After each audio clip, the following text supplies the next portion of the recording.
Salut tout le monde, on est parti aujourd'hui pour le 1352e épisode de l'After Zappimage et on va débuter les amis du côté de Paris. On a pas mal d'informations au Paris Saint-Germain. Premièrement, on en avait parlé hier, c'est désormais officiel. Le nouveau maillot du PSG a été dévoilé hier sur les réseaux sociaux du club. Vous le voyez juste à côté de moi, porté notamment par Kylian Mbappé, avec cette grosse bande blanche au milieu du maillot. Bon, c'est des couleurs évidemment traditionnelles du Paris Saint-Germain, mais on a donc la présence du logo du Paris Saint-Germain, de l'équipementier et du nouveau sponsor Qatar Airways en plein milieu du maillot.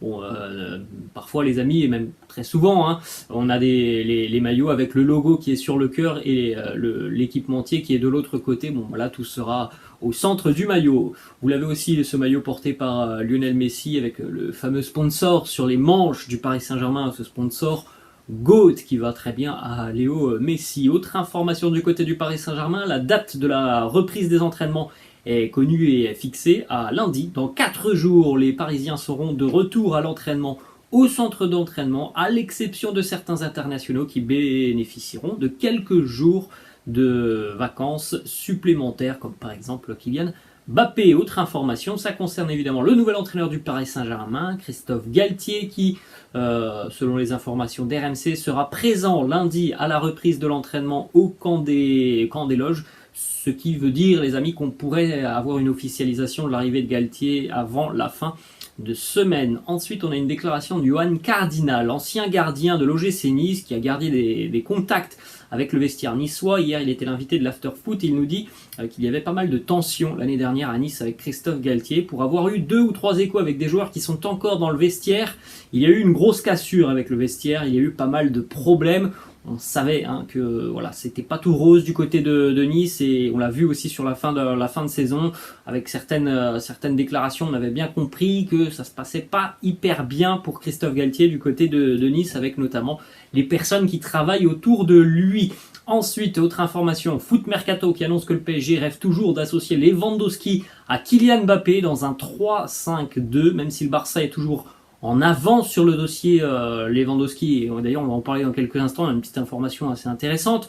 Antero Henrique, qui travaille pour le Paris Saint-Germain, continue de discuter avec Pini Zahavi, l'agent du Polonais. Donc ça semble compliqué, mais voilà, le transfert aussi de Lewandowski au Barça semble compliqué. Donc évidemment le PSG peut toujours y croire, même si on a bien compris que Lewandowski, dans son esprit, il n'a qu'une idée en tête, c'est de rejoindre le Barça.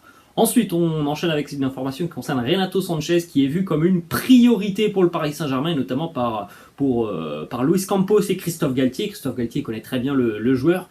Les discussions se poursuivent avec le LOSC et avec Renato Sanchez.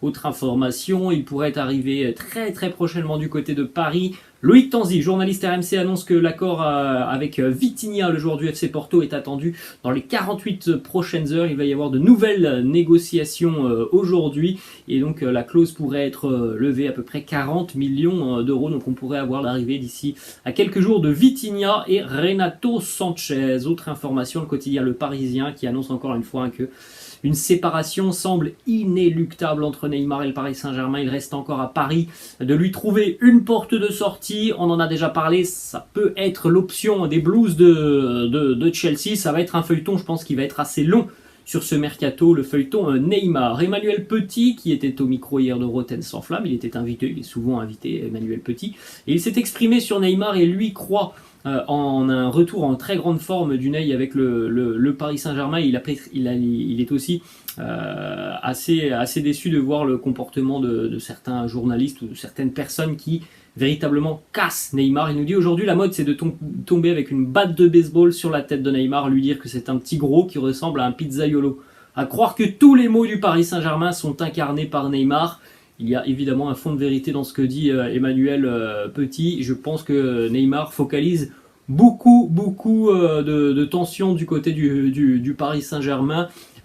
C'est pour tout ce qu'il représente, mais c'est en aucun cas mérité de focaliser autant l'attention. Autre déclat d'Emmanuel Petit, qui nous dit: les grands champions ne meurent jamais. Cette saison, vous allez revoir le vrai Neymar. Il va revenir affûté avec les dents qui rayent le parquet et il va mettre tout le monde d'accord. Eh bien, bon, on en reparlera dans 2 mois si Neymar évidemment est toujours déjà au Paris Saint-Germain. Ensuite, on se dirige du côté de Nantes. Antoine Comboiré, l'entraîneur des Canaries, a affirmé hier en conférence de presse que 3 joueurs du FC Nantes disposaient d'un bon de sortie pour cet été. Alban Lafont, Ludovic Blas, Moses Simon. Bon, j'espère pour les Canaries qu'ils ne vont pas perdre les 3 joueurs cet été parce que voilà, ce sont véritablement 3 joueurs très importants, si ce n'est les plus importants de l'effectif nantais. Autre information du côté du FC Nantes, Moussa Sissoko va s'engager avec les Canaries. L'international français a déjà passé sa visite médicale l'année dernière. Je rappelle que Moussa Sissoko était à Watford. Information qui concerne Moses Simon dont on vient de parler. Nantes a repoussé une offre de l'OGC Nice de 10 millions d'euros pour son international nigérian. Donc voilà, pour les équipes qui sont intéressées, eh bien, ça sera déjà plus de 10 millions d'euros pour convaincre le FC Nantes de se séparer de Moses Simon. Du côté de l'Estac, Adil Rami, qui est en fin de contrat avec l'Estac, devrait prolonger son bail avec le club troyen. On se dirige cette fois-ci à Lille. On en parlait hier, c'est désormais officiel. Paulo Fonseca est le nouvel entraîneur du LOSC. Du côté de Marseille, l'OM a pris contact avec les représentants de Sofiane Diop du côté de l'AS Monaco pour un prêt cet été. Pablo Longoria et Jorge Sampaoli aiment beaucoup son profil. Alors c'est un joueur très talentueux, évidemment, Sofiane Diop.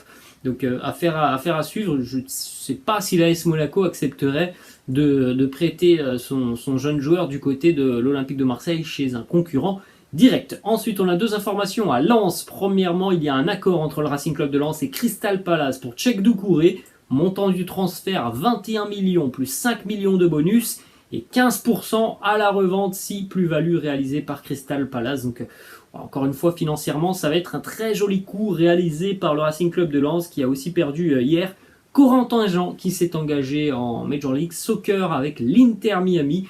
L'attaquant français s'est engagé jusqu'en 2024 avec aussi des options de prolongation. Petite information en Ligue 2 du côté de Pau, on vient d'engager Quang Nguyen qui est un joueur vietnamien qui, dans son pays au Vietnam, est surnommé le Messi vietnamien. Il s'est engagé pour 2 ans à Pau, donc on suivra évidemment les premiers pas de ce jeune Messi vietnamien du côté de la Ligue 2. Ensuite, on se dirige, les amis, du côté de l'Espagne. On va à Barcelone. L'officialisation de l'arrivée de Frenkie de Jong à Manchester United pourrait intervenir ce week-end. Les négociations ont véritablement avancé dans le bon sens et positivement tout au long de la semaine. Autre information, Clément Lenglet à Tottenham, c'est fait. Selon Gianluca Di Marzio, le Français sera prêté chez les Spurs de Tottenham avec une option d'achat. On poursuit, les amis, à Madrid, du côté de l'Atlético Madrid. Le quotidien Marca annonce fermement que l'Atleti a activé la 2e année de prêt d'Antoine Griezmann qui va continuer avec les Colchoneros. Antoine Griezmann lui aussi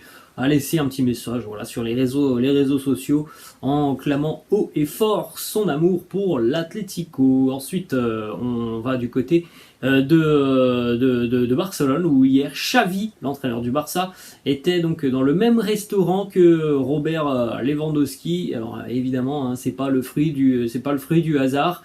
Les 2 hommes se sont rencontrés dans un restaurant. À gauche, vous avez Lewandowski, à droite l'arrivée de Xavi. Donc ils se sont rencontrés. Ils ont dû discuter. Après, voilà, pour le Barça, le plus dur, c'est pas de convaincre Lewandowski. Lewandowski, on a bien compris que lui, il voulait rejoindre le Barça. Le plus dur, c'est de convaincre le Bayern Munich. À l'heure actuelle, le Barça ne prévoit d'ailleurs pas une 4e offre pour Robert Lewandowski.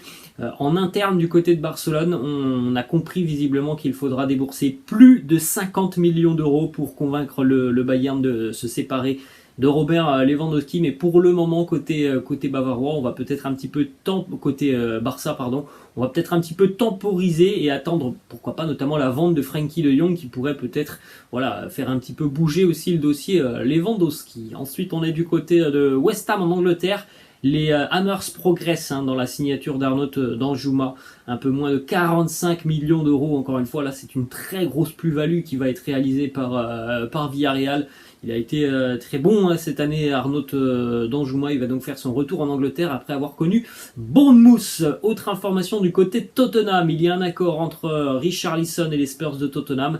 Maintenant, il faut aussi s'entendre et trouver un accord avec son club, c'est-à-dire Everton. Du côté de l'Italie, on en parle déjà depuis quelques jours et quelques semaines maintenant. C'est officiel, il a passé sa visite médicale hier. Il est de retour donc à Milan avec l'Inter. Romelu Lukaku portera le numéro 90 avec l'Inter Milan. Regardez les stats de Lukaku du côté de l'Inter, c'était véritablement une arme et un poids offensivement monstrueux. 95 matchs, 64 buts, 17 passes décisives, c'était tout simplement monstrueux. Donc je pense hein, que Romelu va de nouveau empiler les buts l'année prochaine avec l'Inter. Ensuite on enchaîne les amis avec cette déclaration de Rudi Garcia qui date de 4 ou 5 mois, et Rudi Garcia nous dit « Je suis devenu exigeant, j'ai eu beaucoup de propositions cet été, mais je veux une équipe qui joue en Ligue des Champions ou qui a pour aspiration de s'y qualifier. Je vise la Liga et la Première Ligue en priorité. » Bon, 5 mois plus tard, il n'y aura pas de Ligue des Champions, pas de Liga, pas de Première Ligue. Rudi Garcia est le nouvel entraîneur d'Al Nasr en Arabie Saoudite. En même temps, bon, évidemment, hein, quand on a un contrat de 5 millions qui nous attend du côté de l'Arabie Saoudite, ben, je pense qu'on peut vite ou très vite oublier ses objectifs de Liga ou de Première Ligue. Hein, en tout cas, voilà, le projet sportif, lui, Rudi Garcia qui vantait souvent de vouloir un très bon projet sportif, bon bah là on va pas se mentir, il a cédé au projet financier du club d'Al Nasr. Ensuite on va continuer les amis avec quelques informations. Premièrement on rappelle cette déclaration de Sir Alex Ferguson, entraîneur légendaire de Manchester United, qui avait comparé un petit peu Ronaldo et Lionel Messi, et il nous dit Ronaldo il aurait pu jouer pour Millwall, Queen's Park ou encore Doncaster et il aurait marqué un hat-trick sur un match. Je ne suis pas sûr que Messi aurait pu le faire, je pense que Messi est un joueur du Barça. Voilà la comparaison de Sir Alex Ferguson, illustre entraîneur de Manchester United. On continue les amis du côté de la Turquie. Petite information qui concerne le jeune Emre Mor qui s'est engagé hier officiellement avec Fenerbahçe, et on va terminer les amis du côté du Maroc. Le Wydad Casablanca est sacré champion pour la 22e fois de son histoire. C'est une saison historique hein, pour le Wydad qui a remporté notamment la Ligue des Champions africaine, mais aussi donc le championnat du Maroc. Voilà les amis, la fin de cette After Zapima. J'espère que ça vous a plu. N'hésitez pas comme d'habitude à lâcher un petit pouce bleu. N'hésitez pas non plus à vous abonner à la chaîne. Moi je vous laisse les amis et je vous dis à la prochaine. Ciao.